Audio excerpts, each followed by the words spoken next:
చక్కెర ఫ్యాక్టరీ ప్రారంభమై మాట తప్పని CM Revanth Reddy. Senior Congress party నాయకులు జువ్వాడి కృష్ణారావు. రాష్ట్రంలో గత టీఆర్ఎస్ ప్రభుత్వం మూసివేసిన నిజాం చక్కెర కర్మాగారాలను కాంగ్రెస్ పార్టీ ప్రభుత్వం అధికారంలోకి వచ్చాక తెరిపిస్తామని ఇచ్చిన హామీకి రాష్ట్ర ముఖ్యమంత్రి రేవంత్ రెడ్డి కట్టుబడి ఉండడం ఎంతో సంతోషించదగ్గ విషయమని రాష్ట్ర కాంగ్రెస్ పార్టీ సీనియర్ నాయకులు జువ్వాడి కృష్ణారావు అన్నారు. కొరుట్ల నియోజకవర్గం మల్లాపూర్ మండలం ముత్యంపేట గ్రామంలో గతంలో టీఆర్ఎస్ ప్రభుత్వం మూసివేసిన నిజాం చక్కెర కర్మాగారం ముందు వందలాది మంది రైతులు కాంగ్రెస్ పార్టీ కార్యకర్తలతో కలిసి ముఖ్యమంత్రి రేవంత్ రెడ్డి చిత్రపటానికి పాలాభిషేకం నిర్వహించారు. అనంతరం పత్రికా విలేకరులతో మాట్లాడుతూ గతంలో రాష్ట్ర రైతాంగ భవిష్యత్తును దృష్టిలో పెట్టుకుని ప్రభుత్వ రంగంలో చక్కెర ఫ్యాక్టరీలను ఆనాటి కాంగ్రెస్ ప్రభుత్వం ఏర్పాటు చేసిందని, కాలక్రమంలో రాష్ట్రంలో అధికారానికి వచ్చిన తెలుగుదేశం పార్టీ ప్రైవేటు యాజమాన్యానికి వాటాలు విక్రయించి ప్రైవేటు రంగంలో నడిపిందని, ఆ సమయంలో టీఆర్ఎస్ పార్టీ అధినేత మాజీ ముఖ్యమంత్రి కేసీఆర్, స్థానిక మాజీ ఎంపీ కల్వకుంట్ల కవితలు టీఆర్ఎస్ ప్రభుత్వం అధికారంలోకి వస్తే రాష్ట్రంలోని నిజాం చక్కెర కర్మాగారాలను ప్రభుత్వం స్వాధీనం చేసుకుని పూర్తిగా ప్రభుత్వ రంగంలోనే నడిపిస్తామని రైతులకు, తద్వారా ఉద్యోగులకు అరచేతిలో వైకుంఠం చూపించారని, కానీ 10 సంవత్సరాలు రాష్ట్రంలో అధికారంలో టీఆర్ఎస్ పార్టీ చక్కెర ఫ్యాక్టరీలను తెరిపించలేకపోయిందని అన్నారు. శాసనసభ ఎన్నికల సమయంలో కాంగ్రెస్ పార్టీ రాష్ట్రంలో అధికారంలోకి వస్తే మూసివేసిన చక్కెర ఫ్యాక్టరీని తక్షణం తెరిపిస్తామని హామీ ఇచ్చిందని అన్నారు. మాట తప్పకుండా మడమ తిప్పని రాష్ట్ర ముఖ్యమంత్రి రేవంత్ రెడ్డి నిన్న శాసనసభలో ప్రవేశపెట్టిన బడ్జెట్లో ఈ ఫ్యాక్టరీల పునరుద్ధరణ కోసం నిధులు కేటాయిస్తున్నట్లు ప్రకటించారని, రైతులు, నిరుద్యోగులు ఎంతో ఆనందంగా ఉన్నారని, మాట తప్పని రేవంత్ రెడ్డిని అభినందిస్తున్నామని పేర్కొన్నారు.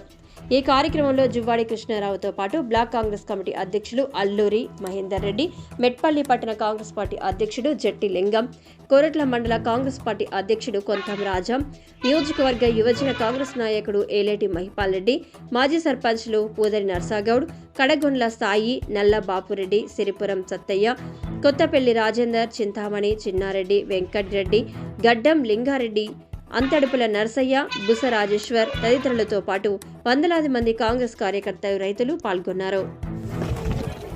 కొరుట్ల నియోజకవర్గంలో ఏకైక వ్యవసాయ ఆధారిత పరిశ్రమ ముత్తంపేట షుగర్ ఫ్యాక్టరీని అసెంబ్లీలో ప్రారంభిస్తామని వాటి విక్రమార్క చెప్పడం, కొరుట్ల నియోజకవర్గ ప్రజలందరి రైతుల పక్షాన వారికి ధన్యవాదాలు తెలియజేస్తున్నాం. ముఖ్యంగా ముఖ్యమంత్రి రేవంత్ రెడ్డి గారు ఈడ బస చేసి పాదయాత్ర పిసిసి ప్రెసిడెంట్గా ఉన్నప్పుడు బస చేసి పాదయాత్ర చేసి ఇక్కడ రైతుల సమస్యలను వారి దృష్టికి వచ్చింది కాబట్టి ఇవాళ ఒక అడుగు ముందు పడ్డది. ఇవాళ షుగర్ ఫ్యాక్టరీ తెలుసుకోవడానికి ఏదైతే నెక్స్ట్ 2025 డిసెంబర్ 25న డిసెంబర్లో ప్రారంభిస్తామని ఏదైతే ఇక్కడ షుగర్ ఫ్యాక్టరీ సభా కమిటీ చైర్మన్ శ్రీధర్బాబు చెప్పడం జరిగిందో దాని ప్రకారం ఇవాళ అసెంబ్లీలో చెప్పడం జరిగింది.